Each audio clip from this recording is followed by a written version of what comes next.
Good morning, everyone. Thank y'all so much for being here. We are so excited to have the very first holistic expo in Columbus, Georgia. And we're so proud to have you here as a part of it. We could not be doing this without you. Get into the spiritual connection that we have with nature, but everybody here knows that that's a real thing, right? We have this connection, we have this need to be outside and build that, and it's rewarding. And there's so many things that we get when we go outside and we work in the garden that we may not even realize we're benefiting from. After we talk about those benefits, I want to give you guys some tips and tricks, and I don't want to scare anybody away, but there is no magic that I'm going to give you today. It's a lot of hard work, but I want to talk to y'all and encourage you and get you outside. If you tried to garden before and maybe hadn't been successful as you wanted to be, or maybe you're convinced you have a black thumb, I want to change your mind about that today and at least encourage you to try it again, okay? Well, I'll jump right in. We talk first about the benefits that gardening has for the mind. And we all know that every time I talk to my gardeners, and I have avid gardeners, they're my favorite audience because these are passionate people. These are people who love what they do. When somebody's grass dies, those are not passionate people. Those are angry people. But my gardeners are good, happy people.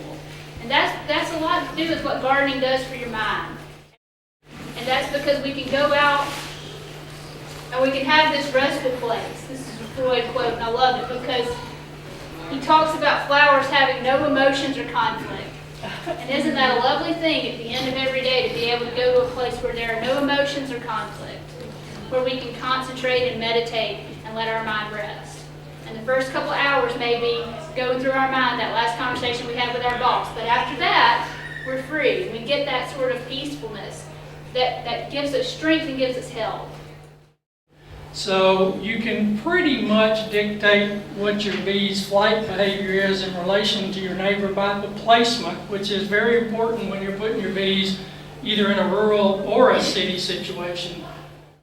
Your retailer will not do anything that the public does not want them to do. You have a voice. If you voice it, it will change the behaviors of the retailers. They want your money, and if you tell them, I'm going to buy from someone else, unless you do safe, healthy things for me and my kids, they will do that.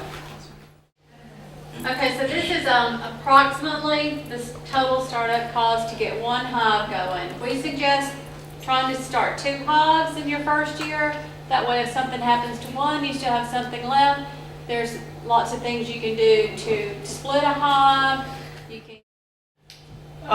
The 2 best ways to get bees are swarm and nuke, because that queen with her brood, they're already accepted, she's a proven layer. A nuke is a small hive that's that queen and her babies.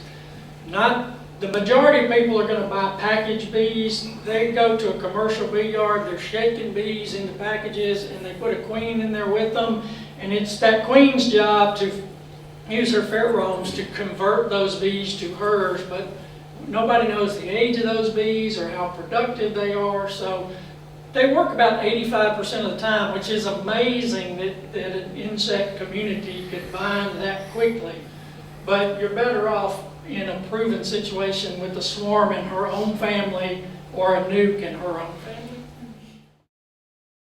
Our job is to not only get rid of your pain, because the old way of thinking has been, okay, you got this, you're going to be stuck with it. Best you're going to be able to do is take some pills, maybe do some rehab, but you're going to have to live with it for the most part. All right? That's not true anymore. I'm telling you right now, for the majority of it, there are a few exceptions to this, there always are. You can turn this around and regenerate. And we're talking about, when you do that, you change some people's lives. You go from walking with a walker or in a wheelchair back to walking again. Yeah, they're not jumping hurdles, but now back on roller skates maybe. But just imagine, you don't have to be in a wheelchair or behind a walker. You don't need assistance everywhere you go or have to drive around that cart in the grocery store. I say we save lives. We're not in an emergency room. We're not, doing the paddles in people's chests. That's what you think about when, a doctor says we're saving lives. But guess what? Getting people off the couch. Have you seen the studies on just sitting for over 6 hours a day? It's like smoking 1 to 2 packs of cigarettes, same impact. And now, some people may just be lazy and sitting around, but other people, they just can't get up and go because their hip, their knee, their back. We're saving lives when we get them up off the couch, even if it's just a walk around. All we're doing is taking the way your body feels and putting it right where it needs to go. They don't mask your symptoms. We're not talking about a cortisone shot. Cortisone shots last from, a day to a year maybe. But all they're doing is just covering the symptoms up. We're talking about regrowing tissue. Then this has been used in research for a number of years, over 50 years, 80 years. Europe's been using it for over 50 years. This isn't a new thing. It's just new to the U.S., and we'll get into that. What we were doing is I rode this bicycle to school for 1 semester, and the semester before I drove my truck, and it was Columbus State from downtown, and the whole thing was about time-based. So is it faster my bicycle or my truck? There wasn't bike lanes back there, and that was the whole thing, because I was trying to make bikes cool, and instead of a poor man's ride be a rich man's luxury a little bit. I wanted to change the mentality of it. I did average 9 minutes faster on my bicycle than I did my truck over the semester. And the things that I did not anticipate, though, is I lost 24 pounds. Nothing else changed as far as my diet or anything. It was just riding my bike 12 miles round trip. And the part that really blew me away was where this started is my grades went up. I'm a B student at best, and I'm just like scraping, trying to keep a Hope Scholarship. And this semester I had straight A's. 11% of school-age children have been diagnosed with ADHD. Now that's over 6 million kids in school have been diagnosed. And if you're like my mom was, she didn't care if I was diagnosed or not. She wouldn't put me on any medicine, so we just never went down that road. So this is just the people who's been diagnosed. So there's no telling how big this number really is. No, we spoke one day, this was down at the beach, this was last year, a little over a year ago, and someone came in and he said the only oil I know about is WD-40. At any rate, if you don't eat perfectly, you need to supplement. And even if you do eat perfectly, you're probably going to need to supplement. It's not like when my grandparents were young and they were eating right out of the garden and they got everything they needed. Our souls are so depleted, unfortunately. But right now, I want all of you to breathe in through your nose. Hold it for 7 seconds. You want to breathe in for 4 seconds and hold it for 7 seconds. And then blow out for 8 seconds and make it sound like a whoosh. We have all these chimneys, and if we block one of our chimneys, what would happen if you blocked your digestive chimney? Can you imagine how that would feel? How many people get cranky when their digestive chimney gets blocked? Okay. So we want to keep all of our chimneys open and flowing and going. What would happen to the house if you blocked the chimney? I love lemongrass because in the middle of the night, when my foot starts contorting like this and wakes me up, I can put lemongrass on it, and in about 16 seconds, it relaxes.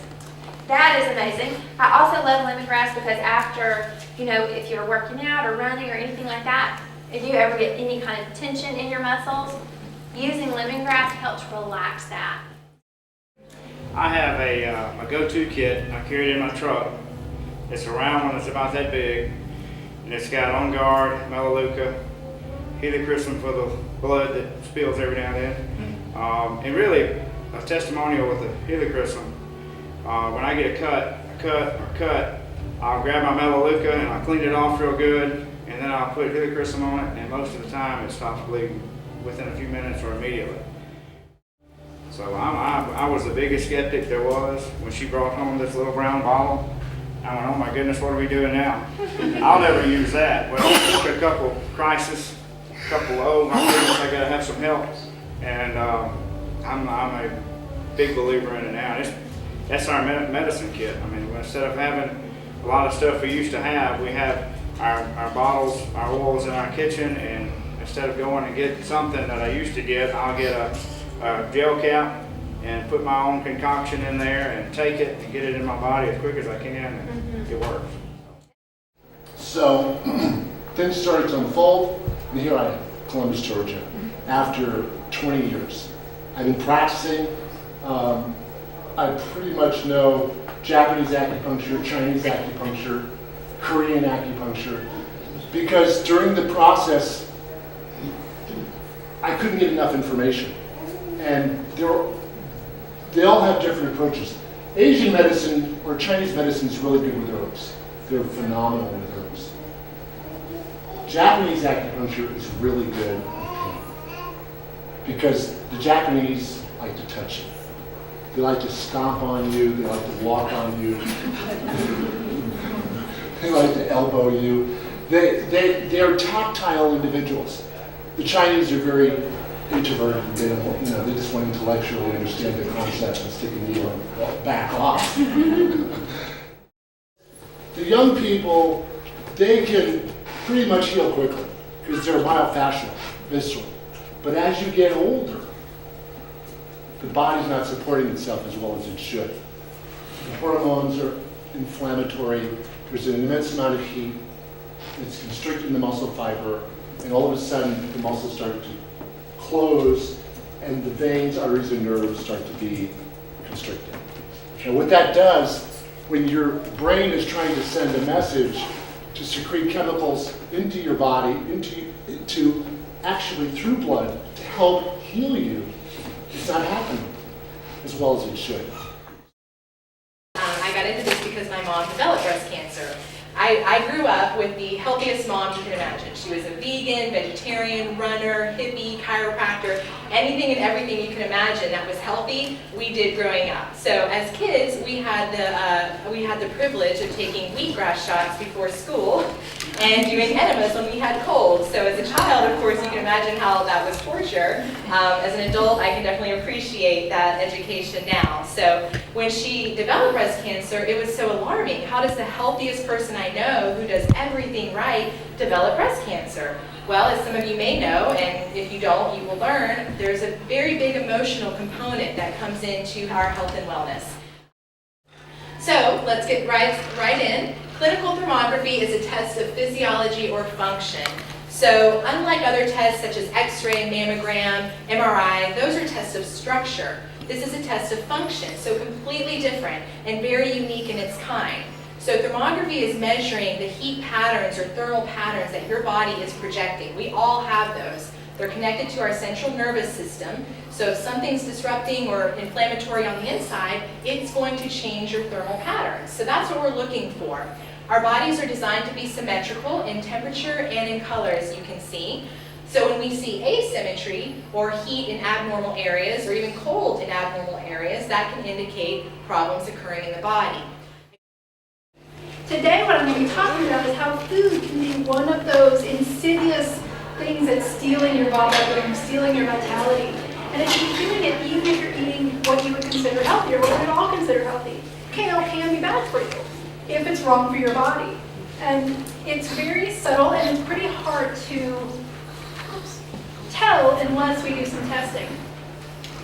So figuring out which foods are causing problems, taking them out, and getting everything reset can really make a difference from anything from energy, weight loss, seasonal allergies, so if you're chronically dealing with a runny nose or headaches, joint pain, skin health, whether it's something really dramatic like eczema or even just not having really clear, pretty skin.